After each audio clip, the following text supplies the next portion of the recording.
ಮತ್ತೊಂದು ವಿಡಿಯೋಗೆ ನಿಮ್ಮೆಲ್ಲರಿಗೂ ಸ್ವಾಗತ. ಇವತ್ತಿನ ವಿಡಿಯೋದಲ್ಲಿ ಫೇಸ್ಬುಕ್ ಅಕೌಂಟ್ ನೀವೇನಾದರೂ ಯೂಸ್ ಮಾಡ್ತಿದ್ದು ಅದನ್ನು ಡಿಲೀಟ್ ಮಾಡಬೇಕು ಅಂದರೆ ಅದನ್ನು ಹೇಗೆ ಡಿಲೀಟ್ ಮಾಡೋದು ಅಂತ ತೋರಿಸ್ಕೊಡ್ತೀನಿ ಬನ್ನಿ. ಫಸ್ಟು ನೀವು ಫೇಸ್ಬುಕ್ ಅಕೌಂಟ್ಗೆ ಹೋಗಿ ನಿಮ್ದು ಏನಿಲ್ಲಿ ಪ್ರೊಫೈಲ್ ಇರುತ್ತೆ ಅದೆಲ್ಲ ಇಲ್ಲಿ ಕಾಣುತ್ತೆ ನೋಡಿ. ಇಲ್ಲಿ ಬಂದು ನಿಮ್ಮದು ಪ್ರೊಫೈಲ್ ಮೇಲೆ ಕ್ಲಿಕ್ ಮಾಡಬೇಕಾಗತ್ತೆ. ಇಲ್ಲಿ ನೀವು ಒಂದ್ಸಲ ಪ್ರೊಫೈಲ್ ಮೇಲೆ ಕ್ಲಿಕ್ ಮಾಡಿದ್ರೆ ಐದರ್ ನೀವು ಪ್ರೊಫೈಲ್ ಮೇಲೆ ಕ್ಲಿಕ್ ಮಾಡ್ಬೋದು. ಇದು ನಿಮ್ಮದು ಡೀಟೇಲ್ಸ್ ಎಲ್ಲ ಇದೆ ನೋಡಿ. ಇಲ್ಲಿ ನಿಮಗೆ 3 ಡಾಟ್ಸ್ ಬರುತ್ತೆ. ಇನ್ನು 3 ಗೆರೆಗಳು ಏನಿರುತ್ತೆ ಇದೇನಿರುತ್ತೆ ನಿಮ್ಮದು 3 ಗೆರೆ, ಇದ್ರ ಮೇಲೆ ಕ್ಲಿಕ್ ಮಾಡಿ ಫುಲ್ಲು ನೀವು ಕೆಳಗೆ ಬರ್ಬೋದು. ಇಲ್ಲಿ ಹೆಲ್ಪ್ ಆ್ಯಂಡ್ ಸಪೋರ್ಟ್ ಅಂತ ಇದೆ, ಸೆಟ್ಟಿಂಗ್ಸ್ ಆ್ಯಂಡ್ ಪ್ರೈವಸಿ ಅಂತಿದೆ. ಸೆಟ್ಟಿಂಗ್ಸ್ ಆ್ಯಂಡ್ ಪ್ರೈವಸಿ ಮೇಲೆ ಕ್ಲಿಕ್ ಮಾಡಿ ಇಲ್ಲಿ ಏನು ಸೆಟ್ಟಿಂಗ್ಸ್ ಅಂತ ಇದೆ ಈ ಸೆಟ್ಟಿಂಗ್ಸ್ ಮೇಲೆ ನೀವು ಕ್ಲಿಕ್ ಮಾಡಬೇಕಾಗತ್ತೆ. ಒಂದು ಸಲ ಸೆಟ್ಟಿಂಗ್ಸ್ ಮೇಲೆ ಕ್ಲಿಕ್ ಮಾಡಿದ್ರೆ ನಿಮಗೆ ಈ ರೀತಿ ಡೀಟೇಲ್ಸ್ ಬರುತ್ತೆ. ಇಲ್ಲಿ ನೀವು ಈ ಏನು ಅಕೌಂಟ್ ಸೆಂಟರ್ ಅಂತಿದೆಯಲ್ಲ ಈ ಅಕೌಂಟ್ ಸೆಂಟರ್ ಮೇಲೆ ಕ್ಲಿಕ್ ಮಾಡಬೇಕಾಗತ್ತೆ. ಒಂದು ಸಲ ಅಕೌಂಟ್ ಸೆಂಟರ್ ಮೇಲೆ ಕ್ಲಿಕ್ ಮಾಡಿದ್ರೆ ನಿಮಗೆ ಈ ರೀತಿ ಇಷ್ಟು ಡೀಟೇಲ್ಸ್ ಬರುತ್ತೆ. ಇಲ್ಲಿ ನಿಮಗೆ ಲಾಸ್ಟಲ್ಲಿ ಮ್ಯಾನೇಜ್ ಅಕೌಂಟ್ಸ್ ಅಂತ ಇಲ್ಲಿದೆ ನೋಡಿ, ಮ್ಯಾನೇಜ್ ಅಕೌಂಟ್ಸ್ ಅಂತ. ಈ ಮ್ಯಾನೇಜ್ ಅಕೌಂಟ್ ಮೇಲೆ ಕ್ಲಿಕ್ ಮಾಡಿದ್ರೆ ಇಲ್ಲಿ ನಿಮ್ಮದು ಏನೇನು ಅಕೌಂಟ್ಸ್ ನೀವು ಲಾಗಿನ್ ಆಗಿರ್ತೀರ ಅಷ್ಟು ಡೀಟೇಲ್ಸ್ ಬರುತ್ತೆ. ಇವಾಗ ಏನು ಅಕೌಂಟ್ ಲಾಗಿನ್ ಆಗಿದ್ದೀನಿ ಅದ್ರ ಮೇಲೆ ಹೋಗಿ ಮ್ಯಾನೇಜ್ ಮೇಲೆ ಕ್ಲಿಕ್ ಮಾಡಿದ್ರೆ ನಿಮಗೆ ಇಲ್ಲಿ ಡಿಆಕ್ಟಿವೇಷನ್ ಅಥವಾ ಡಿಲೀಷನ್ ಆಪ್ಷನ್ ಇದೆ ನೋಡಿ. ಇಲ್ಲಿ 2 ಆಪ್ಷನ್ ಬರುತ್ತೆ ನಿಮಗೆ. ಒಂದು ಡಿಆಕ್ಟಿವೇಟ್ ಅಕೌಂಟ್, ಟೆಂಪ್ರವರಿ ನೀವು ಅಕೌಂಟ್ನ ಡಿಆಕ್ಟಿವೇಟ್ ಮಾಡಬೇಕು ಅಂದರೆ ಡಿಆಕ್ಟಿವೇಟ್ ಮಾಡ್ಬೋದು.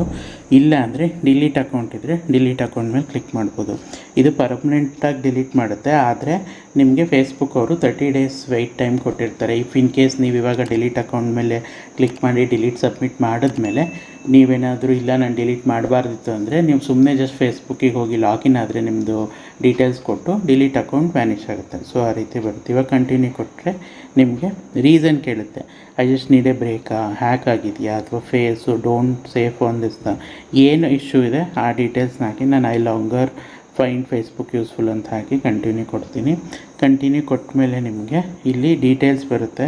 ನಿಮಗೆ ಯಾರು ಫ್ರೆಂಡ್ಸ್ ಜೊತೆ ಕನೆಕ್ಟ್ ಆಗಬೇಕು ಅಂದರೆ ಕನೆಕ್ಟ್ ಆಗಿ, ಹೆಲ್ಪ್ ಸೆಂಟರ್ ಹೋಗಿ, ಈ ರೀತಿ ಎಲ್ಲ ಡೀಟೇಲ್ಸ್ ಬರುತ್ತೆ.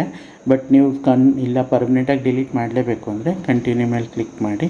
ಕಂಟಿನ್ಯೂ ಮೇಲೆ ಕ್ಲಿಕ್ ಮಾಡಿದಾಗ ಮತ್ತು ಅದು ಇನ್ನೊಂದು ಸಲ ಕೇಳುತ್ತೆ, ನೀವು ಇನ್ನೂ ಡಿಆಕ್ಟಿವೇಟ್ ಮಾಡ್ಬೋದು ಡಿಲೀಟ್ ಮಾಡೋದಕ್ಕಿಂತ ಮುಂಚೆ ಅಂತ. ನೀವು ಕೆಳಗಡೆ ಬಂದು ಸುಮ್ಮನೆ ಕಂಟಿನ್ಯೂ ಕೊಡಿ. ಕೇಳಿದಾಗ ನಿಮ್ಮದು ಇವಾಗ ನೋಡಿ ನಾನು ಪಾಸ್ವರ್ಡ್ನ ಎಂಟರ್ ಮಾಡಿ ಕಂಟಿನ್ಯೂ ಕೊಟ್ಟರೆ ನಿಮಗೆ ಕನ್ಫರ್ಮೇಷನ್ ಪರ್ಮನೆಂಟ್ ಅದು ಇನ್ನೂ ಕೇಳುತ್ತೆ. ನಿಮಗೆ you have 30 days to cancel the deletion. ಇದು ಡಿಲೀಷನ್ ಪ್ರೋಸೆಸ್ ಸ್ಟಾರ್ಟ್ ಆಗೋದೇ ನಿಮಗೆ ಆಫ್ಟರ್ 30 ಡೇಸು. ಒಂದು ಸಲ 30 ಡೇಸ್ ಆಗೋಯಿತು ಅಂದರೆ ಡಿಲೀಷನ್ ಸ್ಟಾರ್ಟ್ ಆಯಿತು ಅಂದರೆ ನೀವು ಯಾವುದೇ ಕಾರಣಕ್ಕೂ ಮತ್ತೆ ಅದನ್ನು ವಾಪಸ್ ತೊಗೊಳಕ್ಕಾಗಲ್ಲ. ಸೊ ನೀವು 30 ಡೇಸ್ ಒಳಗಡೆ ನೀವು ಈವನ್ 29th ಡೇ ಲಾಗಿನ್ ಆದ್ರೂ ಡಿಲೀಷನ್ ಕ್ಯಾನ್ಸಲ್ ಆಗುತ್ತೆ ಆಟೋಮೆಟಿಕ್ಕಾಗಿ. ಸೊ ಇವಾಗ ನೋಡಿ ಡಿಲೀಟ್ ಅಕೌಂಟ್ ಅಂತ ಕ್ಲಿಕ್ ಮಾಡಿದ್ರೆ ಅದು ಲಾಗೌಟ್ ಆಗಿ ನಾರ್ಮಲ್ ಪೇಜಿಗೆ ಬರುತ್ತೆ. ಸೊ ಈ ರೀತಿ ನಿಮಗೆ ಡಿಲೀಷನ್ ಪ್ರೋಸೆಸ್ ಇದೆ. ಈ ವಿಡಿಯೋ ನಿಮಗೆ ಇಷ್ಟ ಆದರೆ ನನ್ನ ಚಾನಲ್ಗೆ ಸಬ್ಸ್ಕ್ರೈಬ್ ಮಾಡಿ ಸಪೋರ್ಟ್ ಮಾಡಿ. Thank you.